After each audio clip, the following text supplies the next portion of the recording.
Hi guys, I'm headed to my local bottle shop to stock up for all of my wine tastings, and I thought I would take you with me this time. So let's go get some beer here in New York.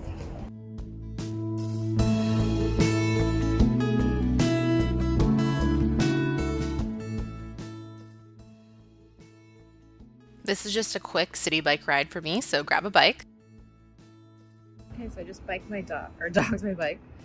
Crap, bike stuff all over my hands. There's Jersey. We're gonna walk in the other way. And after a little walk, we are at the intersection of Bedford and Carmine, where this bottle shop has been since 2013.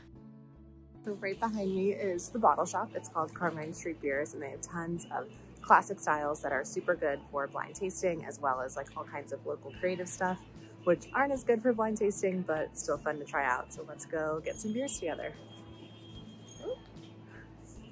This is the inside of one of their cool boxes. And this is the inside of the other with single cans. This is one of the international shelves with lots of Belgian and English and Scottish beers. And this is on the other side, which is a little bit more local focused. This Baltic Porter caught my eye because it's a style I don't see very often. And then we're back on the Belgian shelf, and La Trappe is one of those Trappist abbeys that isn't really around the city, so have to pick up one of those. Okay, so it was kind of crowded in there and I didn't want to record, but I have a backpack full of all kinds of good beers, a lot of really classic styles, especially Belgian and German. So let's go home and I will unpack there and look at all the stuff that we got from Carmine Street Beers. A little appreciation moment for the view of the World Trade Center on the way home. I am not talented enough to record and bike at the same time. And in the elevator with my full backpack ready to unpack in a sec. Okay, so I just got back from Carmine, and let's see. You guys saw me looking at this one on the shelf. La Trappe is one of the Trappist ones I don't get to try a lot. And they only had this one in the small size. When I'm blind tasting, if I break open a 750, it's like most of it goes to waste. So would have loved to grab the triple, but quad in the small. This I'm excited just because I don't try a lot of plain ambers.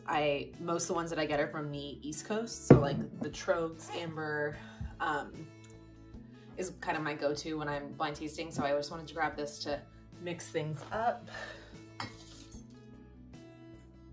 This guy, always good to have Scotch. I do a really bad job at identifying Scotch and Irish beers. I always just think they're super malty, German of some kind. So whenever I see something different, I always want to grab it and get used to that yeast character. Obviously a classic. Always good just to, this I'll probably save until like right before the test, just because you need one taste to remind yourself what it is, and then you're good. You know what a Rausch beer tastes like. Another classic. I feel like this is one that could like actually show up on the test. So when I see it, it's always a good idea to grab it.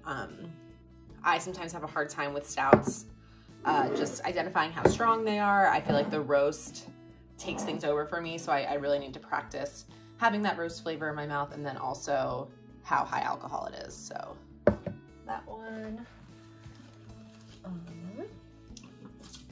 What else? We have, classic wit.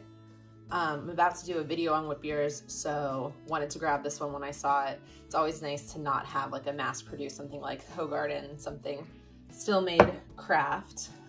This, I did a really bad job identifying other flavors in the test. I think